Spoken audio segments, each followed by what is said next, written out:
Hola a todos, una semana de pausa, no intencionada la verdad, porque, bueno, como siempre me tocó semana de exámenes y eso es bastante morosito, como dice alguien. Ah, no es que solo, no es que solamente tome tiempo, sino de que tengo que ordenarme para abordar el trabajo y todo lo demás, y obviamente el trabajo no cesa para que hagas ese trabajo, entonces uno se atrasa y tiene que decidir entre hacer esto o hacer lo otro. Y no tuve tiempo para hacer los videos y demás, porque me toman, a pesar de su bajo nivel de producción y todo lo demás, me toman una mañanita. Antes de seguir, habría que señalar que, bueno, ya hace un buen tiempo que lo que es el Banco Central Europeo ha decidido de que cortar lo que fue su flexibilización cuantitativa no está dando resultados. Estamos hablando de poquísimo tiempo, estamos hablando de enero, febrero, y ya en marzo decidieron más o menos volver a otro tipo de ayudas. Pueden buscar los detalles. Mientras tanto, en Estados Unidos ya a pesar de que todo está maravillosamente bien, el presidente Trump ya ha pedido que se haga una flexibilización cuantitativa. En otras palabras, introducir más dinero en el mercado financiero, porque lo que ya se ha retirado del mercado financiero ya genera problemas. Estamos hablando de cuestiones económicas, financieras, que tuvieron sus efectos desde marzo del año pasado, 2018. Entonces, este año ya Donald Trump quiere flexibilización cuantitativa. ¿Por qué? Porque no quiere perder las elecciones, ¿no? Las elecciones del año que viene, del 2020. Pero como ya están en más o menos ánimo preelectoral, ya hace el pedido. Mientras tanto, en Japón ya han reconocido que van a seguir haciendo más de lo mismo. Haruhiko Kuroda ha dicho: tenemos que seguir y tenemos que seguir haciendo lo mismo. Que es flexibilización cuantitativa y flexibilización cualitativa. Cualitativa y cuantitativa. En otras palabras, dirigirla a sectores del mercado que permiten obtener supuestamente ganancias, bla bla bla. Ya he hablado de eso antes, pero el punto es de que el mundo camina en esa dirección, o mejor dicho, sigue caminando en esa dirección. Ni siquiera conciben la otra. ¿De qué voy a hablar hoy? 15 minutos. Del lápiz de Milton Friedman. Que no es este lápiz. No es este lápiz. Podría ser este lápiz, pero queda mejor que tampoco sea este lápiz, que podría también ser, pero es este lápiz, para ajustarnos mejor a las cuestiones teóricas, las presentadas por Milton Friedman. Por si acaso, Milton Friedman escribe el libro Libertad de Elegir. Es un libro que concisamente presenta un montón de buenas ideas. Vendría a ser una posición liberal, creo que es Escuela de Chicago, no estoy seguro. Y tuvo un fuerte impacto dentro de lo que es cierto tipo de postura cultural en los años 80, porque a través de lo que es la PBS, Public Broadcasting System, hicieron unos, si no me equivoco, hicieron videos documentales, o sea, videos educativos de cada uno de los capítulos de Libertad de Elegir de Milton Friedman. En todo caso, lo que yo voy a hacer es darles un resumen, porque si quieren ver la versión larga, la pueden ver, está en línea. Voy a poner, no sé si voy a poner, sí voy a poner el enlace porque ya lo encontré, está en una patada. Lo que pasa es que a veces digo voy a poner el enlace y después me olvido de poner el enlace, porque ya he perdido la bendita costumbre de poner cosas en el enlace. Bueno, ¿cómo se hace este lápiz?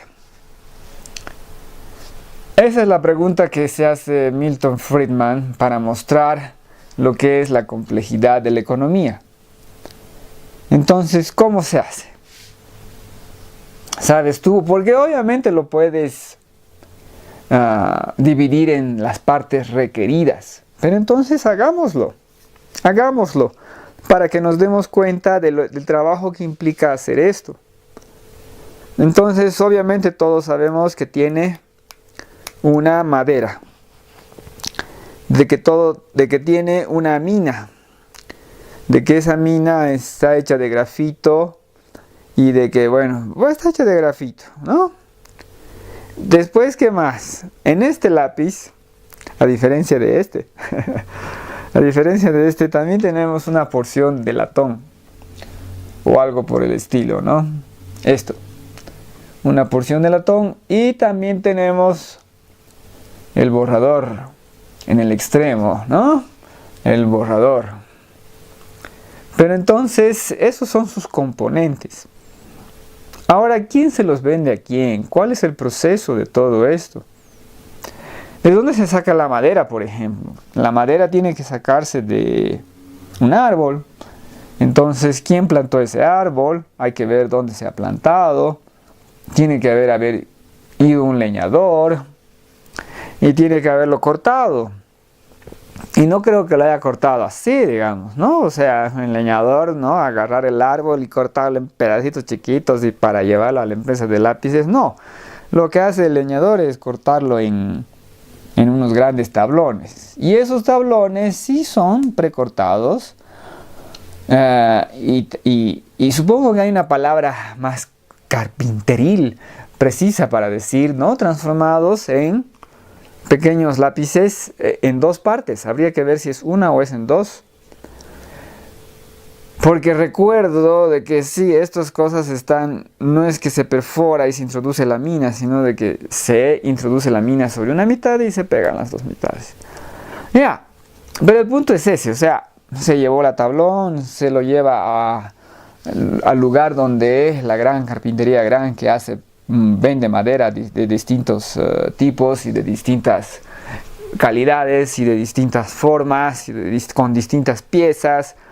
Y entonces esas distintas piezas van recién a la empresa que fabrica lápices. Pero hay más, o sea, si tú en cada dirección que vayas, o sea, por ejemplo, esta pequeña cosa de lata, que si no me equivoco es latón, pero ¿de qué está hecho el latón? No sé qué minerales requiere el latón. Entonces esto quiere decir que si es mineral, a menos que sea tipo de metal que estás ahí caminando y lo encuentras, y entonces encuentras ese tipo de metal y lo envías a la fábrica, ¿no? Como se dice, con saludos de Rodrigo Antesana, muchas gracias por hacer lápices. No hay tal cosa, ¿verdad? Entonces se mina de algún lado. Y hay un tipo, o sea, hay un empresario minero que extrae, que lo vende a la refinería, que lo vende en planchas o lo vende en grandes bloques, y esos bloques en la empresa de fabricante de lápices son convertidos en este tipo de láminas, o lo más probable es que se envíen esos bloques a una laminadora, a una empresa laminadora, que convierta a esas pequeñas láminas en algo que se pueda imprimir o presionar hasta convertirlo en esto, ¿verdad? En otras palabras, es solamente madera. Solamente latón ya es un viajecito, ya es un esfuerzo bastante grande.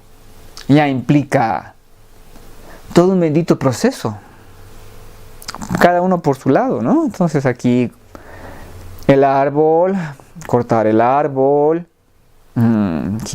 convertirlo en pedazos de madera que se puedan convertir después en partes de lápiz, la mina, que extrae el metal, que se va a refinar, que se va a convertir en plancha, que se va a mandar. O sea, hay toda una serie. Y de que toda esa serie siempre hay que pagar. Y no solo eso, obviamente después el grafito, después el borrador, que es hecho de goma. Esta debe ser completamente artificial, en otras palabras, un plástico que surge del petróleo. Y después falta algo más, que son la pintura para que esto sea rojo anaranjado con negro, más esos códigos que son unas letritas. Línea U, Madison. Sí. Es la calidad más. Es el lápiz de calidad ínfima, pero funciona, o sea. Eso es lo importante en un lápiz. Y esto requiere muchísimo trabajo y cada trabajo está en su propia área. Ya he dicho, carpintería. Ya, pero entonces metamos las minas para el latón. De donde sea que se extraiga el grafito, debe tener algo que ver con cierto tipo de carbón, ¿no? Entonces eso también es mina. Las pinturas, habrá que ver de qué tipo de pinturas son. Más el bendito trabajo y esfuerzo de tener que ensamblarlo todo eso. Más el bendito trabajo y esfuerzo de transportarlo al mercado. Y ahí recién al mercado por mayor, y recién después el bendito trabajo de que el surtidor al por menor vaya y adquiera los lápices para vendérselos a cualquier persona que esté pasando por ahí y quiera comprar un lápiz. Eso es muchísimo trabajo. Muchísimo trabajo. Y entonces lo que dice Milton Friedman es de que nadie sabe cómo se hace un lápiz. Nadie, en el sentido de, tú puedes decir, esta madera yo se la compro a fulano. Pero no sabes, bueno, el punto es de que por detrás hay una larga cadena de producción. No sabes quién es el leñador que de esa madera te ha vendido las partes, ¿no? Las piezas. No sabes quién es el leñador. A eso se refiere Milton Friedman con que no sabemos cómo se hace un lápiz. O sea, no tenemos una comprensión cabal del proceso que significa hacer todas estas cosas. Y esa es la manera en la que deberíamos ver el quehacer económico. Como un gran sistema, seríamos sinceros, el sistema de la totalidad de todo, que está buscando hacer algo, y la manera en que hace ese algo es paso a paso. No es que alguien dice, vamos a excavar grafito para hacer lápiz. Tal vez lo dice, pero el punto es de que hay todo un esfuerzo grande para encontrar algo que se vende a alguien. Y luego ese proceso genera unas cadenas de cooperación descomunales y permiten hacerlo todo. Si la cadena de producción, la cadena de esfuerzo para hacer algo tan sencillo como esto es grande, imagínense cualquier cosa más compleja.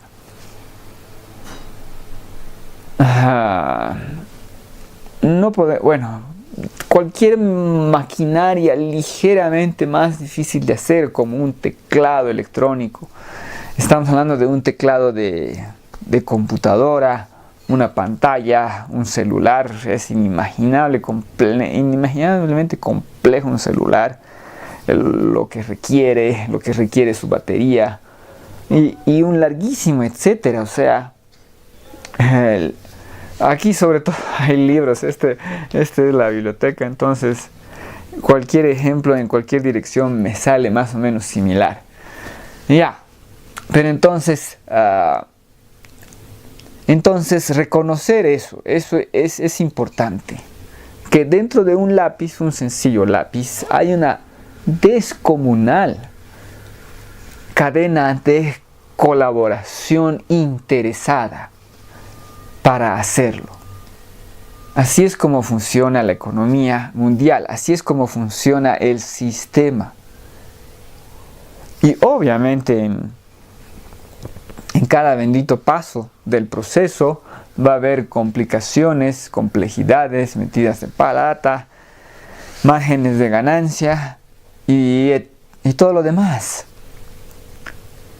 Entonces la idea del lápiz de Milton Friedman es eso, que veas esa complejidad, porque solamente así se puede comprender por qué vale la pena, digamos, vale la pena que fulano de tal, un tipo millonario, tenga su yate. ¿Por qué vale la pena?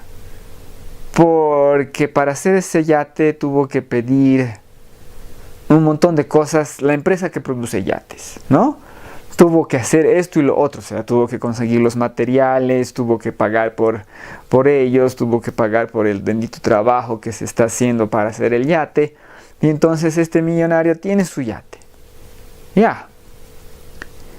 Y a pesar de que es el millonario el que se ve beneficiado por el yate, todos los demás también nos vemos beneficiados porque se haya hecho esa estructura de colaboración para que se haga el yate. Todo, en cualquier dirección, tiene que haber esa estructura de colaboración. Y cuando no hay esa estructura de colaboración, es cuando están los problemas económicos y cuando surgen los problemas económicos. Cuando no podemos hacer el lápiz, o cuando alguien dice, vaya, este lápiz tiene tanto trabajo metido en sí, que le debemos subir su precio para que todos tengan todo lo que pueden tener en sí mismo. Y entonces ahí te destrozan todo, con las mejores intenciones por si acaso. Hay que reconocer que muchísimas de las posturas de ayudemos acá, ayudemos allá, ayudemos a este, ayudemos a ese, son posturas de ojalá pudieran vivir mejor. Por ejemplo, los celulares, ¿no? Necesitan cierto tipo de metales que son explotados a tontas y locas en África, ¿no? O sea, a tontas y locas quiere decir que no hay, que si tú vas ahí, bueno, no hay ningún derecho laboral, en explotación de todos y un largo etcétera. Pero, ¿eso qué quiere decir? Eso quiere decir que ahí hay una cadena de colaboración que debe funcionar mejor y tú no colaboras haciendo nada, destruyendo en todo o en parte la cadena de colaboración que hay. En otras palabras, por ejemplo, este latón, ¿de dónde habrá venido este mineral?